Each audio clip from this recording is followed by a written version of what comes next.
नमस्कार साथियों, आज हम सब बात करेंगे बीज के बारे में। अगर बीज को देखें तो किसी भी फसल को पैदा करने के लिए हमें बीजों की आवश्यकता होती है। उन्हीं बीजों के बारे में हम जानकारी को प्राप्त करेंगे, देखेंगे कि किस प्रकार के बीज होते हैं और किन बीजों को हमें बोना चाहिए। सबसे पहले अगर बीज की बात करें तो बीज के जो प्रकार होते हैं उनकी बात करते हैं तो ये 5 श्रेणियों के होते हैं। सबसे पहला जो बीज होता है वो मूल केंद्रक बीज होता है, जिसे नाभिकीय बीज के नाम से भी जाना जाता है। अगर देखा जाए तो यह किसी विकसित होने वाली नई किस्म का शुरुआती बीज होता है जो सबसे कम मात्रा में उपलब्ध रहता है। इस वर्ग के बीजों में आनुवंशिक शुद्धता जो होती है वो 100% पाई जाती है। अगर बात करें इसकी तो ये केवल कृषि विश्वविद्यालय जो होते हैं या जो अनुसंधान संस्थाएं होती हैं वहीं पर उत्पादित किया जा सकता है। इनके जो थैलों का रंग होता है यानी टैग जो लगाया जाता है वो कोई भी रंग का टैग इन पर नहीं होता है। उसके बाद इससे ही उत्पन्न एक बीज होता है जिसका नाम होता है प्रजनक बीज, जो कि मूल बीज की संतति होती है, मूल केंद्रक बीज की संतति होती है। बात करें अगर तो यह मूल बीज केंद्रक की बीज संतति है और इसे स्वयं प्रजनकों द्वारा विश्वविद्यालय या अनुसंधान संस्थाओं में उत्पादित किया जाता है। इसमें आनुवंशिक शुद्धता लगभग 100% होती है और इनकी थैलियों पर सुनहले पीले गोल्डन येलो रंग का टैग होता है। इनकी जो संतति होती है वो आधार बीज होती है। आधार बीज क्या होता है कि ये प्रजनक बीज से जो बीज तैयार किया जाता है उसे आधार बीज कहते हैं।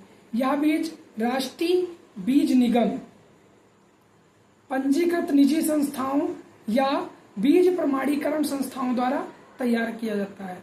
आधार बीज का आनुवंशिक शुद्धता 99.5 से 99.9% और भौतिक शुद्धता जो होती है वो 98% तक होनी चाहिए। आधार बीज की थैलियों पर सफेद रंग का टैग लगा होता है। इसकी जो संतति है वो पंजीकृत बीज है। पंजीकृत बीज आधार बीज से तैयार किया जाता है। इस बीज में संतोषजनक आनुवंशिक पहचान एवं शुद्धता पाई जाती है। भारत में सामान्यतः पंजीकृत बीज का उत्पादन नहीं किया जाता तथा आधार बीज से ही सीधा सर्टिफाइड बीज या सर्टिफाइड सीड या प्रमाणित बीज तैयार किया जाता है। रजिस्टर्ड सीड जो होता है जिसे पंजीकृत बीज के नाम से भी जानते हैं, इनकी थैलियों पर बैंगनी, पर्पल अथवा नारंगी रंग का टैग लगा होता है।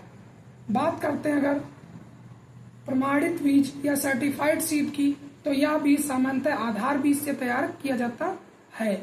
प्रमाणीकृत बीज किसान को व्यापारिक फसल उत्पादन हेतु सर्वाधिक वितरित किया जाता है। इसका उत्पादन स्वयं प्रमाणीकरण संस्था या उसकी देखरेख में किया जाता है, जैसे सहकारी बीज निगम, बीज प्रमाणीकरण संस्था या स्वयं किसानों द्वारा प्रमाणित तैयार बीजों में उत्पादन किया जाता है। प्रमाणित बीज की थैलियों पर नीले रंग का टैग लगा होता है।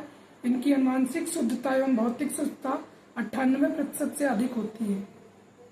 अगर बात की जाए बीज के क्या नियम है, कैसे इनका उत्पादन होगा, तो सबसे पहले जो बीज नियम बना सीड एक्ट के नाम से जिसे जाना जाता है, यह संसद में 29/12/1966 में बिल पास हुआ तथा 2 अक्टूबर 1969 में लागू हुआ। बीज उत्पादन एजेंसियां कौन कौन सी हैं? सीड प्रोडक्शन एजेंसी की अगर बात की जाए तो सबसे पहले आता है राष्ट्रीय बीज निगम, नेशनल सीड कॉर्पोरेशन। यह संस्था 1963 में पंजीकृत हुई। इनके द्वारा विभिन्न फसलों के आधार बीजों का उत्पादन एवं वितरण होता था। राजस्थान राज्य बीज निगम की बात की जाए तो इनकी स्थापना 1978 में हुई थी।